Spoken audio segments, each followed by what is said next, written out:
कहानी की शुरुआत में हम डांटे नाम के एक आदमी को देखते हैं। आज सुबह जब वो उठा तो उसने देखा कि उसकी पत्नी 7 महीने की प्रेग्नेंट है। ये देखकर डांटे पागल सा हो गया। उसे समझ ही नहीं आया कि आखिर ये सब हो क्या रहा है, क्योंकि कल जब वो सोए थे उसके बर्थडे वाले दिन तो सब कुछ एकदम नॉर्मल था। उसने डेट चेक की तो पता चला कि 1 साल बीत चुका है, उसका अगला बर्थडे है आज। खैर उसे लगने लगा कि ये सब सिर्फ एक भ्रम है। वो ठंडे पानी से नहाया और फिर थोड़ी देर के लिए सो गया कि जब उठूंगा तो सब कुछ नॉर्मल होगा एकदम। कुछ देर सोने के बाद जब वो बेडरूम से बाहर आया उसने खुशी से नोटिस किया कि एलिस का पेट तो गायब हो गया है। डांटे ने सोचा कि बढ़िया है, बस सपना था। उसने एलिस को सब कुछ बताया। एलिस हंसकर बोली कि बढ़िया है, सपना ही था, इतनी जल्दी दोबारा प्रेग्नेंट नहीं होना मुझे। तभी लिविंग रूम से एक बच्चे के रोने की आवाज सुनाई दी। धीरे धीरे पालने की तरफ जाते हुए डांटे ने एक छोटी सी बच्ची देखी। एलिस ने बच्ची को उठाया, मुस्कुराकर डांटे को हैप्पी बर्थडे कहा और बच्ची उसके हाथ में थमा दी। डांटे शौक में आ गया कि 2 दिन के अंदर उसकी बेटी हो चुकी है। वो उसे दूर से अजीब से तरीके से पकड़कर खड़ा रहा, समझ नहीं पा रहा था कि क्या करे। लेकिन हमेशा से उसकी जिंदगी ऐसे फास्ट फॉरवर्ड में नहीं चल रही थी। कुछ समय पहले डांटे की जिंदगी बाकी सबकी तरह एकदम नॉर्मल थी। हम उसे भागकर एक पार्टी में जाते हुए देखते हैं, क्योंकि नया साल शुरू होने से पहले वो अपनी मंगेतर तक पहुंचना चाहता था। उसने जैसे ही अपनी मंगेतर को पीछे से देखा तो न्यू ईयर काउंटडाउन खत्म ही होने वाला था। तो भाई ने पकड़कर घुमाया, सीधा चूम लिया। लेकिन जैसे ही वो पीछे हटा उसका चेहरा डर से भर गया। उसने गलत औरत को चूम लिया था। गलती भाई की भी नहीं थी, दरअसल उसकी फियांसे और उस लड़की के कपड़े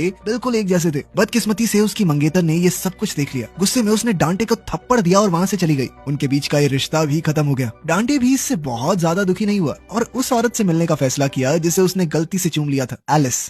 समय गुजरता गया, अब डांटे और एलिस साथ रहने लगे। फिर अक्टूबर 26, 2010 आया। आज डांटे का जन्मदिन है। एलिस ने एक सुंदर सा गाउन पहनकर उसे गाने और डांस के साथ जगाया। फिर उसके लिए बर्थडे पैनकेक्स बनाए। लेकिन डांटे खुश नहीं हुआ। उसे अब टेंशन हो रही थी, क्योंकि एलिस ने उसका अलार्म बंद कर दिया था और अब वो काम के लिए बहुत ज्यादा लेट हो गया है। डांटे ने जल्दी जल्दी कुछ खाया और भाग कर घर से निकल गया। कंपनी में पहुंचकर उसे याद आया कि भाई आज तो एक बहुत जरूरी मीटिंग है, मैं तो पूरी तरह भूल गया। उस समय एलिस घर पर आराम से पेंटिंग बना रही थी। दोपहर के बाद उसने कपड़े बदले, एक खूबसूरत सी ड्रेस पहनी और दोस्तों के साथ मिलकर बर्थडे पार्टी की तैयारी शुरू कर दी। पूरे घर को सजाने लगी। तभी डांटे का फोन आया। उसने बताया कि काम के बाद मुझे एक बार पापा के पास जाना पड़ेगा। लंच के टाइम पे मीटिंग थी तो जा नहीं पाया। दरअसल डांटे ने वादा किया था कि वो जल्दी घर आ जाएगा। अपने पापा के घर पर डांटे ने एक डब्बा दिया जो उन्होंने मंगवाया था। बैठकर उनकी लंबी कहानियां सुनने का मन नहीं था, तो वो जल्दी से गुड बाय बोलकर निकल गया। वो घर वापस जाने ही वाला था कि तभी कारपेंटर का कॉल आया। बाथरूम का नया दरवाजा रेडी हो गया है, लेकिन अगर वो उसे आज नहीं ले गया तो फिर कई महीने रुकना पड़ेगा। अपनी छोटी गाड़ी में दरवाजे को फंसाना बहुत मुश्किल था, पर फिर भी वो जैसे तैसे दरवाजा लेकर घर की तरफ निकल पड़ा। लेकिन किस्मत आज उसके साथ नहीं थी। रास्ते में बहुत ज्यादा ट्रैफिक मिला। जब तक डांटे घर पहुंचा पूरी तरह रात हो गई। दरवाजा खोलकर देखा तो उसके दोस्तों ने सरप्राइज बर्थडे पार्टी रखी थी। सब उसका इंतजार कर रहे थे। सबसे थोड़ी थोड़ी बातचीत करके डांटे थोड़ी देर के लिए निकल गया ताकि वो बाथरूम का नया दरवाजा लगा दे। दरवाजा लगाते वक्त उसका दोस्त आया और उसे एक खास गिफ्ट दिया, रोलर कोस्टर पार्क के टिकट्स, उसके 40वें बर्थडे के लिए। बचपन में उन दोनों की फटती थी उस पर बैठने से, लेकिन मन भी करता था तो अब वो अपने बचपन की इच्छा को पूरा करेंगे। लेकिन डांटे ने मना कर दिया। उसने कहा कि मेरे पास इन कामों के लिए वक्त नहीं है। अब शायद 10 साल बाद जब वो बहुत मेहनत कर लेगा तो थोड़ा फ्री टाइम मिल जाएगा, अभी तो नहीं है। पार्टी में वापस आकर डांटे ने सबके तोहफे लिए, थोड़ा बहुत समय बिताया उनके साथ। फिर एलिस ने अपना गिफ्ट दिया, एक पेंटिंग जो उसने डांटे के बर्थडे के लिए खास बनाई थी। केक आया, कैंडल्स जली, सब मुस्कुरा रहे थे। डांटे ने अपनी इच्छा मांगी कि काश ये सब जल्दी से खत्म हो और कैंडल्स बुझा दी। उस रात एलिस डांटे की पसंदीदा मूवी का एक किरदार बनकर सामने आई। डांटे उसे देखकर बहुत खुश हुआ और उसने एलिस को अपनी बाहों में ले लिया और बत्ती बुझा दी।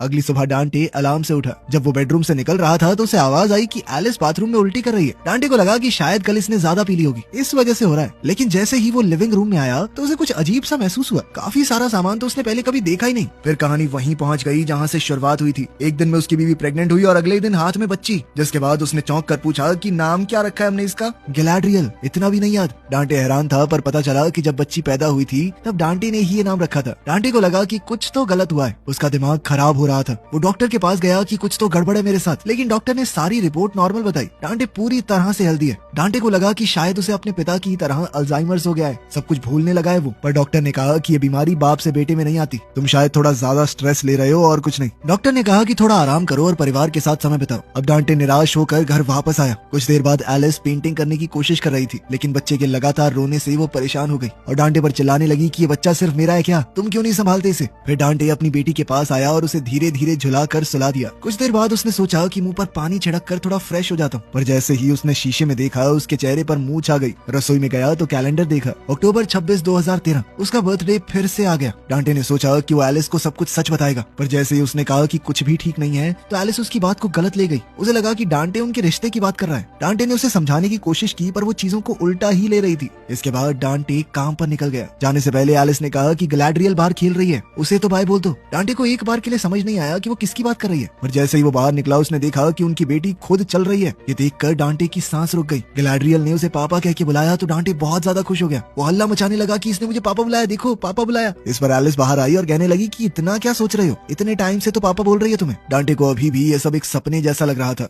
इस सब के बाद वो पार्क में गया और अपने बचपन के दोस्त वलेरियो को सब कुछ बता दिया। 3 साल उसने 3 दिन में जी लिए हैं। डॉक्टर के पास भी गया पर कुछ गलत नहीं मिला। वलेरियो ने सुना पर उसे भी यकीन नहीं हुआ। उसने कहा कि डांटे को शांत होकर एलिस के साथ बात करनी चाहिए। सुना है तुम लोग एक थेरेपिस्ट से मिलने वाले हो। ये सुनकर डांटे हिल गया। ये सब सुनने के बाद उसने फैसला किया कि वो नौकरी छोड़ रहा है, शायद इस तरह वो अपने परिवार को ठीक कर पाए। ऑफिस पहुंचकर वो सीधा डायरेक्टर के कैबिन में गया अपना रेजिग्नेशन देने के लिए। जब वो दरवाजा खटखटाकर अंदर गया तो कुर्सी बिल्कुल खाली थी, बॉस वहाँ था ही नहीं। इस कंफ्यूजन के साथ वो बाहर आया और लोगों से पूछा कि डायरेक्टर कहाँ है। ये सुनकर सब लोग हंस पड़े। उसने वापस मुड़कर देखा कि दरवाजे पर तो उसका ही नाम लिखा हुआ है। डांटे खुद डायरेक्टर बन गया था। चौंक कर उसने फ्रेंचेस्का को बुलाया। उसकी सेक्रेटरी ने बताया कि 8 महीने पहले तुम्हें प्रमोशन मिला था, जब पिछला डायरेक्टर रिटायर हुआ था, याद नहीं है? आखिर कंपनी के लिए तुमने इतना काम किया है। खैर डांटे को कुछ और तो याद था नहीं, तो फिर वो फ्रेंचेस्का से कहने लगा कि मैं रिजाइन करने वाला हूँ। पर फिर फ्रेंचेस्का ने उसे बताया कि इस पोस्ट के कई फायदे हैं, इतनी अच्छी फैमिली इंश्योरेंस, इतनी ज्यादा तनख्वाह तुम्हें कहीं नहीं मिलने वाली। तब डांटे को समझ आया कि मैं अपने परिवार के लिए ही नौकरी पर रुका हुआ हूँ। उसने ये भी सुना कि फ्रेंचेस्का ने ऑफिस के एक आदमी से शादी कर ली है और डांटे ने ही उसकी हनीमून की छुट्टियों पर साइन किए थे। ये सब सुनकर वो पूरी तरह हैरान रह गया। थोड़ी देर बाद सब लोग उसके लिए एक बड़ा सा केक लेकर आए। ऑफिस से निकलते ही डांटे ने देखा कि अब वो अपनी सस्ती गाड़ी नहीं बल्कि महंगी लेक्सस चलाता है। अभी अचानक एलिस का फोन आया कि मैं थेरेपिस्ट के पास तुम्हारा इंतजार कर रही हूँ। डांटे ने कहा कि मुझे सब कुछ याद है, मैं बस वो थोड़ा एड्रेस भूल गया था। एड्रेस कहाँ पे बताना, मैं आसपास ही हूँ। थेरेपिस्ट के कमरे में डांटे कहने लगा कि कुछ दिक्कत नहीं है। अब दिक्कत हो भी कैसे, उसके लिए तो 3 दिन ही बीते हैं, लेकिन एलिस के लिए 3 साल हो चुके थे। खैर एलिस कहने लगी कि डांटे अपने परिवार को बिल्कुल वक्त नहीं देता, बस ऑफिस के काम में बिजी रहता है, कभी कभी तो ऑफिस में ही सो जाता है। ये सारी बातें डांटे को थोड़ी चुभ गई। वापस जाते हुए उसने कहा कि मैं ऑफिस में खुद को थकाता हूँ तुम्हारे लिए, ताकि तुम घर पे बैठ के अपनी वो आराम से पेंटिंग बना सको। ये बात एलिस को बहुत बुरी लगी। वो चुप रही पर उसकी आंखों में दर्द साफ दिख रहा था।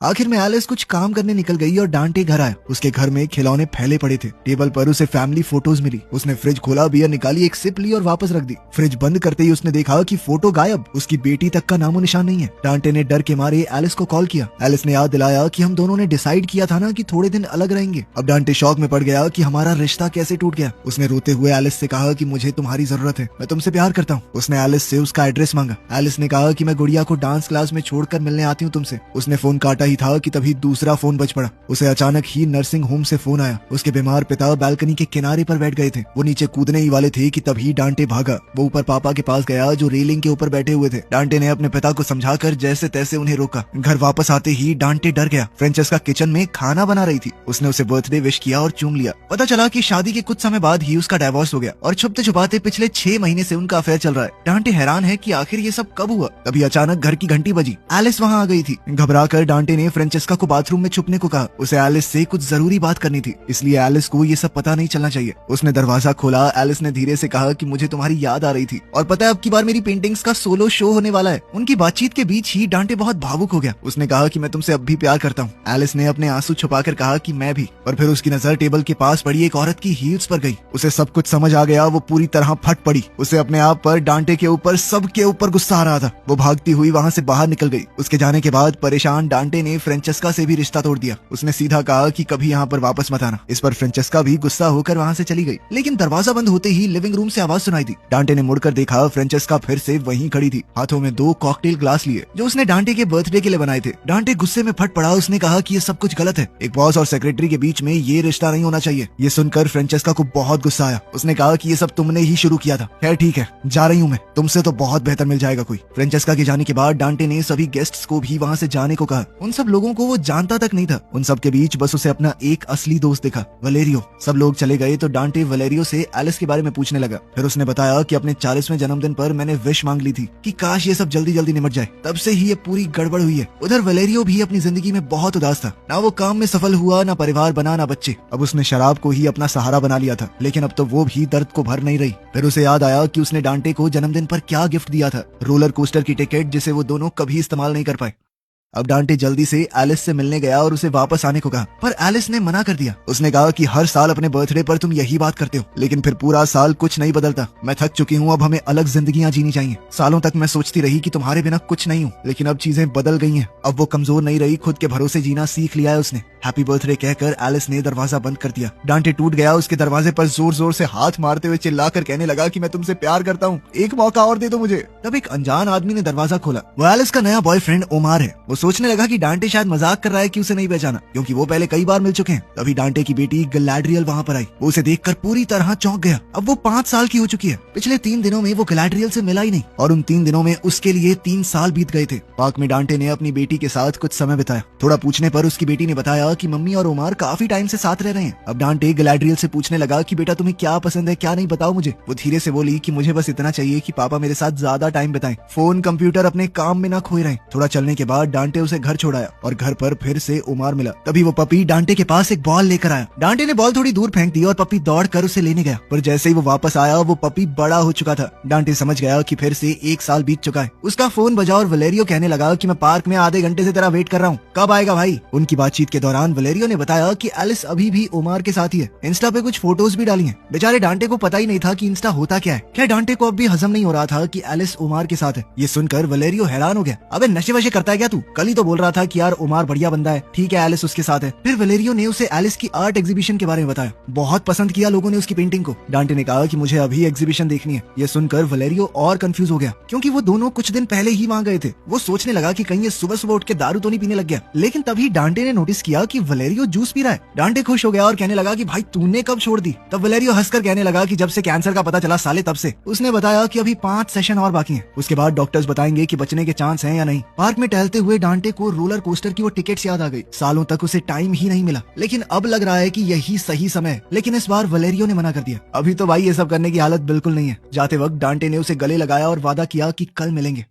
रात को डांटे एलिस की आर्ट एग्जीबिशन में पहुंच गया। पेंटिंग्स के अंदर उसे अपनी पूरी जिंदगी दिखाई दे रही थी। फिर वो वापस घर आकर पुरानी फोटोज को देखने लगा। उसे समझ आ गया कि अब एलिस को छोड़ देना होगा, जिंदगी को बदलने का वक्त आ गया है। बाद में वो अपने पापा से मिलने गया। उसने रोते हुए कहा कि मैं पूरी जिंदगी सिर्फ आप जैसा नहीं बनना चाहता था, लेकिन आखिर में मैंने भी आपकी तरह वही गलतियां दोहराई। उसके पिता बेचैन होकर बोलने लगे कि आज स्कूल से बंक मार के मैं अपनी दोस्त के साथ ना बीच पे घूमने गया था। डांटे समझ गया कि बीमारी और बढ़ गई है। उसके पिता अब अपने स्कूल के बाद का सब कुछ भूल चुके थे। अचानक उन्हें बहुत तेज खांसी होने लगी। डांटे पानी लेने गया, वापस आया तो कुर्सी एकदम खाली थी। सारी चीजें डब्बों में पैक थी। फिर से 1 साल बीत चुका था। होम केयर से निकलकर डांटे ने सबसे पहले अपने दोस्त वलेरियो को कॉल किया। जब उसने फोन नहीं उठाया तो डांटे घबरा गया। उसने सोचा कि मेरा दोस्त भी मर गया, लेकिन कुछ देर बाद उसे वलेरियो वहीं पर खड़ा हुआ मिला, जिंदा और एकदम तंदुरुस्त। दोनों एक दूसरे से गले लगे और जब बर्थडे की बात आई तो डांटे ने कहा कि भाई देख, आज तो रोलर कोस्टर पे चलेंगे। इस बार दोनों बिना सोचे पार्क पहुंचे। राइड शुरू हुई और दोनों बच्चों की तरह चीखने हंसने लगे, लेकिन फिर बीच में डांटे बेहोश हो गया। जब उसे होश आया तो उसके ऑफिस से बहुत सारे मैसेज आए हुए थे। अब वलेरियो अपनी गाड़ी लेकर सीधा ऑफिस भागा। रास्ते में फोन पर उसने एलिस से कहा कि आज रात तुम और हमारी बेटी दोनों मेरे घर रुक जाओ। एलिस ने ना चाहते हुए भी हाँ कह दिया। ऑफिस पहुंचकर डांटे ने सबके सामने बोल दिया कि मैं अपनी सारी बची हुई छुट्टियां ले रहा हूँ। अगले 3 महीने और 4 दिन तक किसी ने मुझे मैसेज किया ना, खाल खींच लूंगा उसकी। निकलने से पहले डांटे ने फ्रेंचेस्का से माफी मांगी कि मैंने तुम्हारे साथ गलत बर्ताव किया था। घर जाते वक्त डांटे एक एनिमल शेल्टर में रुका और उसने एक कुत्ते को अडॉप्ट कर लिया। ये उसकी बेटी के लिए एक छोटा सा तोहफा होगा। घर पहुंचने पर डांटे ने अपनी बेटी को वो पपी देकर सरप्राइज किया। उसने एलिस से कहा कि आज का दिन हम तीनों साथ गुजारेंगे। तीनों ने मिलकर पेंट किया, कपड़े बदलकर कॉस्ट्यूम पहने, अपने कुत्ते के साथ पूरा दिन खेले और पहली बार उन्हें एक असली परिवार की तरह वक्त मिला, जो डांटे को पहले कभी नहीं मिला था। डांटे फिर गैलाड्रियल के साथ बैठे बैठे उसे कहानी पढ़कर सुनाने लगा। जब उसने बैग से एक किताब निकाली, उसे समझ आया कि वो किताब एलिस ने अपनी बेटी के लिए लिखी है। कहानी खत्म होते ही डांटे ने अपनी बेटी को कसकर गले लगा लिया और वादा किया कि मैं हमेशा तुम्हारे साथ रहूंगा। अगली सुबह जब वो उठा तो बिस्तर खाली था। वो उठकर बाहर चला गया और मुस्कुरा कर देखा कि एलिस, गैलाड्रियल और वो छोटा पपी किचन में है। कल डांटे का बर्थडे था। आज तीनों ने मिलकर थोड़ी सफाई की और उसके लिए पैनकेक्स बनाए। उस वक्त डांटे को समझ आया कि आखिरकार अगला दिन आ गया। डेट बदल गई थी 27 अक्टूबर। एलिस ने उसके चेहरे को देखकर पूछा कि सब ठीक है। डांटे ने धीरे से हाँ कह दिया।